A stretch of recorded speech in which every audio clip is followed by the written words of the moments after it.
ধন্যবাদ জুয়েল ভাইকে। আমি শান্তভাবে কিছু কথা বলতে চাই। আমরা নার্স, আমরা ভদ্র, আমরা শান্ত, আমরা রোগীর সেবা করি। আমাদের দাবি দাবাগুলো আপনারা মেনে নেন, আমরা রোগীর পাশে সেবা করতে চাই। কিন্তু যদি আপনারা আমাদের দাবি দাবাগুলো না মেনেন, আজকের এই জনসমুদ্র আপনাদেরকে বলে দেবে আমরা কঠিন পদক্ষেপের কোন দিকে যেতে পারি। আমরা চলে যাবো প্রয়োজন হলো। আর খুলনা প্রতিনিধি হিসেবে বলতে চাই, খুলনা প্রত্যেকটা জেলার মানুষ এক হয়ে আছে। যদি আমাদের দাবি দাবা তারা মেনে না নেয়, খুলনা সবাই কমপ্লিট শাটডাউনে চলে যাবে ইনশাল্লাহ।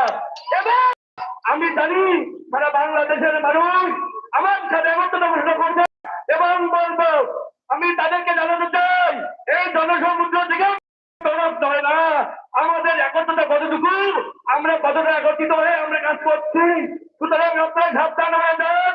ওই প্রতিক্রিয়া মানুষের বলতে চান আপনারা আপনাদের এইসব কুচক্রান্ত বাদ দিয়ে আপনারা আপনাদের আমাদের দাবিগুলো মেনে নেন এবং আমাদের সাথে আমাদের যে দাবিগুলো আছে আমাদের মধ্যে শান্তভাবে কাজ করতে দেন।